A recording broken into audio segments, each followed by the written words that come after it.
Hello everyone, welcome to my YouTube channel. आज मैं आपके समक्ष ज्योग्राफी पीजीटी का एक प्रैक्टिस सेट लेके आया हूँ। अच्छे प्रश्न हैं। आप अगर टीजीटी सोशल साइंस की तैयारी कर रहे हैं तो भी ये प्रश्न आप सॉल्व कर सकते हैं। थोड़ा सा बिजी अधिक हूँ मैं, इसलिए थोड़ा कम वीडियोस डाल पा रहा हूँ। फिर भी मैं कोशिश करूँगा आपको पर डे एक प्रैक्टिस सेट में दे पाऊँ। तो हम लोग देखते हैं, अच्छे प्रश्न है। पहला प्रश्न देखते हैं, ढाल प्रतिस्थापन मॉडल सर्वप्रथम किसके द्वारा प्रस्तावित किया गया था। ढाल प्रतिस्थापन मॉडल सबसे पहले किसने दिया था? ऑप्शन आपके सामने है। आंसर क्या होगा? ए, डब्ल्यू पेंक। अच्छे से पढ़ते रहिए, प्रैक्टिस करते रहिए। डब्ल्यू पेंक ने ये ढाल प्रतिस्थापन मॉडल सर्वप्रथम प्रस्तुत किया था। अगला प्रश्न देखते हैं, प्रश्न संख्या 2 है। देखिए, निम्नलिखित में से कौन सही सुमेलित नहीं है? एक तरफ भूआकृतियाँ हैं, दूसरी तरफ उनके कारक हैं। किससे वो भूआकृतियाँ बनती हैं? तो हम देख रहे हैं प्राकृतिक तटबंध, नदी, बिल्कुल नदी द्वारा ही बनते हैं प्राकृतिक तटबंध। हिमोड़ के सामने हिमानी, बिल्कुल सही है। हिमानी के ही द्वारा मोरेन्स यानी हिमोड़ बनते हैं। पवन इंसेलबर्ग, पवन के द्वारा इंसेलबर्ग बनते हैं। और डोलाइन के सामने समुद्र लिखा है, ये गलत है। यही हमारा आंसर है। डोलाइन भूमिगत जल के द्वारा बनने वाली स्थला करती है, इसलिए डी गलत मैच है, यही हमारा आंसर है।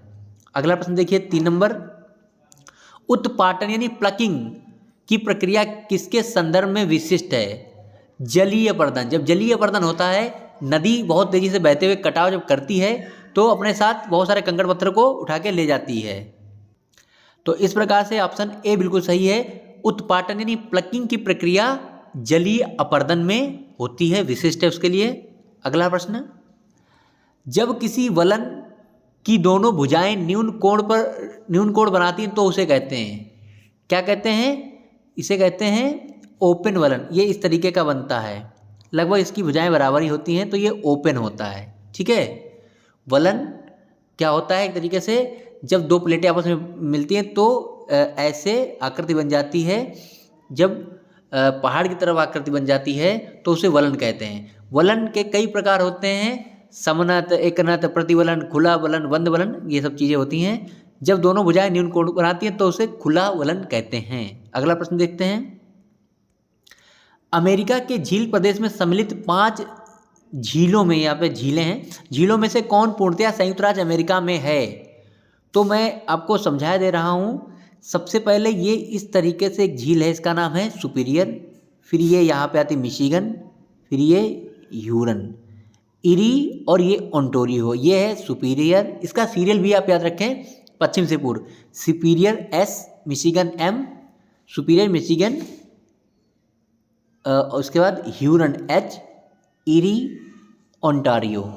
तो पूर्णतया कौन है अमेरिका में? वो है मिशिगन। ऑप्शन नंबर सी बिल्कुल सही है। मिशिगन पूर्णतया अमेरिका में है। सबसे बड़ी झील सुपीरियर है। ठीक है। अगले प्रश्न पर चलते हैं। 6ठा प्रश्न देखिए, प्लेट विवर्तनिकी सिद्धांत किस पर प्रकाश डालता है? ऑप्शन हम लोग देख रहे हैं, महाद्वीपीय प्रभाव पर, बिल्कुल सही है। महाद्वीपीय प्रभाव, महाद्वीपों का प्रवाह हो रहा है, ये प्लेटें आगे पीछे चल रही हैं, बिल्कुल सही। समुद्र तल प्रसरण, इस पर भी डालते हैं प्रकाश। ध्रुवीय परिभ्रमण तथा द्वीपीय चाप, बिल्कुल सही, ये भी है। तो उपयुक्त सभी। प्लेट टेक्टोनिक जो सिद्धांत है वो सभी पर प्रकाश डालता है। ऑप्शन नंबर डी हमारा बिल्कुल सही आंसर है। 7वां प्रश्न, डार्विन के अवतरण सिद्धांत का संबंध किससे है? ठीक है, यहाँ पे किससे है? तो डार्विन का जो अवतरण सिद्धांत है बहुत अच्छा सिद्धांत है। डार्विन का सिद्धांत किससे संबंधित है? ऑप्शन आपके सामने, आंसर क्या होगा? प्रवाल भित्तियों से। डार्विन का यह सिद्धांत जो है प्रवाल भित्तियों से संबंधित है। कोरल रीफ्स पर क्वेश्चन जरूर पीजीटी टीजीटी में आएगा, आप लोग याद कर लें, समझ लें, पढ़ लें। नेक्स्ट प्रश्न हम लोग चलते हैं, निम्नलिखित में से कौन अधिकतम ध्वनि प्रदूषण का कारक है? जो आपको ऑप्शन दिए गए हैं, इनमें से कौन सर्वाधिक ध्वनि प्रदूषण का कारक है? देख लीजिए, भारी ट्रक, निर्वाचन सभाएं, पॉप संगीत या जेट उड़ान। तो ऑप्शन नंबर डी बिल्कुल सही, जेट उड़ान सबसे अधिक ध्वनि प्रदूषण करता है। 9वां प्रश्न देखिए, टेरापोड उज सर्वाधिक किस महासागर में है? जो महासागरीय निक्षेप हैं, जो डिपॉजिट्स हैं ओशियन में, इनका पूरा एक चार्ट आता है इनके क्लासिफिकेशन का। वो आप पूरा चार्ट बना लीजिए, उसको अपने टेबल के सामने टांग लीजिए, उसको याद करते रहिए, पढ़ते रहिए। बहुत सारे इसके टाइप्स हैं, तो यहाँ पर टेरापोड ऊज के बारे में पूछा गया, किस महासागर में सर्वाधिक है? आंसर है बी, अटलांटिक महासागर। अटलांटिक महासागर में टेरापोड यूज सर्वाधिक है, ऊज। 10वां प्रश्न, हार्टलैंड थ्योरी के प्रतिपादक कौन? ये एक अच्छा प्रश्न है, सरल प्रश्न है, पर आपको याद करना चाहिए। पूरी हार्टलैंड थ्योरी के बारे में जो मेन पॉइंट्स हैं वो याद आप रखें।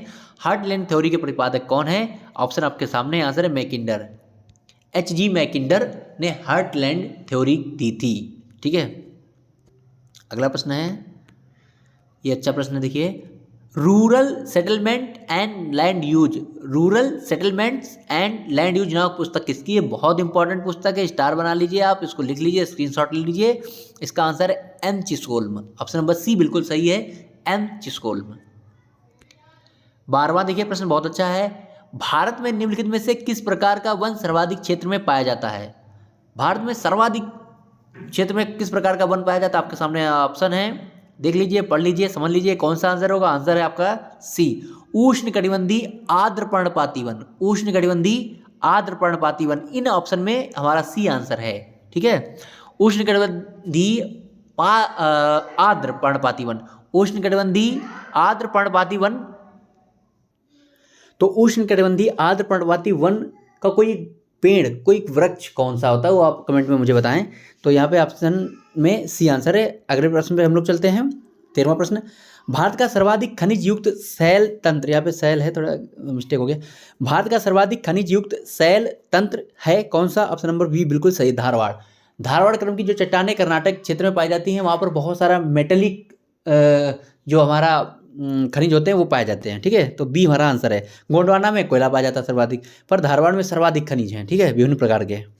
अगला प्रश्न, निम्न में से कौन सा प्राकृतिक प्रदेश केवल उत्तरी गोलार्ध में ही पाया जाता है? केवल उत्तरी गोलार्ध में ही कौन सा प्राकृतिक प्रदेश पाया जाता है? आपके सामने आंसर है और ऑप्शन भी है। आंसर क्या होगा आप बता सकते हैं। भूमध्य सागरी तो उत्तरी दक्षिणी दोनों गोलार्ध में, स्टेपी भी ऊपर नीचे मिलते हैं उत्तर दक्षिण में। टैगा, जो टैगा है, टैगा प्रदेश है, टैगा रीजन है, सिर्फ उत्तरी गोलार्ध में ही मिलता है, इसलिए हमारा आंसर है सी। ठीक है, 15वां प्रश्न, उद्योगों के स्थानीयकरण हेतु आइसोडोपेन, आइसोडोपेन का प्रयोग किसने किया? आइसोडोपेन की जो रेखाएं थीं, इसका प्रयोग किसने किया? आप इस तरीके की रेखाएं आपने देखी होंगी, वो किसने प्रयोग किया है? ए वेबर ने, अल्फ्रेड वेबर ने अपने सिद्धांत में इसका प्रयोग किया है। ठीक, आइसोडोपेन का प्रयोग वेबर ने अपने सिद्धांत में किया है। अगला प्रश्न, रुकवा सागर, लकवा, बदरपुर तथा अंगूरी तेल क्षेत्र किस राज्य में स्थित हैं? बहुत अच्छा प्रश्न है, इस तरीके के भी प्रश्न आते हैं। आंसर है डी, असम में। ये सारे तेल क्षेत्र असम में हैं। निम्नलिखित में से किस बंदरगाह को कॉफी पोर्ट, कॉफी बंदरगाह, कॉफी पोर्ट कहा जाता है? बहुत अच्छा प्रश्न है, आप लोगों को पता भी होगा, जिनको नहीं पता वो याद कर लें। अच्छा, ऑप्शन नंबर डी बिल्कुल सही, सेंटोस।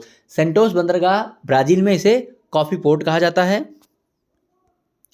18वां प्रश्न, निम्नलिखित में से कौन सही सुमेलित नहीं है? एक तरफ जनजातियां हैं, दूसरी तरफ राज्य हैं, हमें मैच करना है। भील जनजाति गुजरात बिल्कुल सही है, भील गुजरात में मिलती है। मीके जनजाति असम में बिल्कुल सही है। गोंड मध्य प्रदेश बिल्कुल सही है। भोटिया बिहार गलत है, यही हमारा आंसर है। भोटिया लोग बिहार में नहीं, भोटिया पाए जाते हैं उत्तराखंड में, तो हमारा आंसर है डी। ठीक है, 20वां प्रश्न, टेलीग्राफिक पठार कहाँ स्थित है? बहुत अच्छा प्रश्न, एक बार पीछे में आ चुका था। टेलीग्राफिक पठार कहाँ स्थित है? आंसर है उत्तरी अटलांटिक महासागर में। उत्तरी अटलांटिक महासागर में टेलीग्राफिक पठार है, आंसर सी है। अगला प्रश्न 20वां, ज्योग्राफी एंड ज्योग्राफर्स पुस्तक के लेखक कौन है? ये भी प्रश्न बहुत अच्छा है, ये प्रश्न पूछा जा चुका है। ज्योग्राफी एंड ज्योग्राफर्स पुस्तक के लेखक कौन है? आंसर है D, RJ. Johnston. RJ. Johnston की बुक है, बहुत इंपॉर्टेंट बुक है। 21वां प्रश्न देखते हैं, निम्नलिखित में से कौन एक जैव भू रासायनिक चक्र नहीं है? जैव भू रासायनिक चक्र नहीं है, ऑप्शन देखिए, आंसर है सी, अवर्धन चक्र। जैव भू रासायनिक चक्र कौन है? कार्बन है, नाइट्रोजन, कार्बन का चक्र, नाइट्रोजन का चक्र जो चलता रहता है, ऑक्सीजन का चक्र, ठीक है, फास्फोरस का चक्र, इस तरीके के ये सब चक्र जो हैं ये जैव भू रासायनिक चक्र हैं, अपर्दन चक्र नहीं है। अपर्दन चक्र एक भौगोलिक भौतिक चक्र है। 22वां प्रश्न अच्छा है, देखिए, मोल्लेम नेशनल पार्क किस राज्य में है? मोल्लेम नेशनल पार्क किस राज्य में है? आप लोगों को पता होगा, सारे नेशनल पार्क याद कर लीजिए, अच्छे से समझते चलिए, गलती मत कभी करिएगा।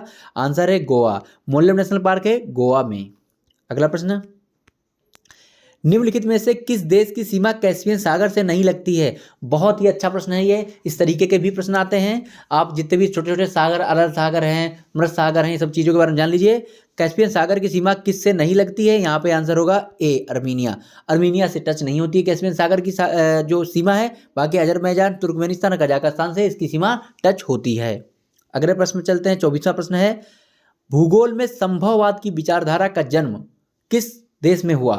जन्म एवं विकास किस देश में हुआ? बहुत अच्छा प्रश्न है। संभववाद का विकास जन्म हुआ है फ्रांस में, जबकि पर्यावरण निश्चयवाद का विकास जन्म हुआ था जर्मनी में। ठीक है, अच्छा प्रश्न था। और अंतिम प्रश्न है आपके लिए, सेवाराय पहाड़ियाँ भारत के किस राज्य में, भारतीय किस राज्य में हैं? तो बहुत अच्छा प्रश्न था। सेवाराय है, पलानी हिल्स है, और भी पहाड़ियाँ हैं, वो हैं तमिलनाडु में। आंसर है डी। तो इस प्रकार से कुछ ही मैंने प्रश्न रखे थे। आगे मैं कोशिश करूंगा ज़्यादा ज़्यादा प्रश्न रखूं। आप लोग पढ़ते रहिए, मेहनत करते रहिए, प्रैक्टिस करते रहिए। किसी को कुछ पूछना हो आप मुझसे पूछ सकते हैं। धन्यवाद।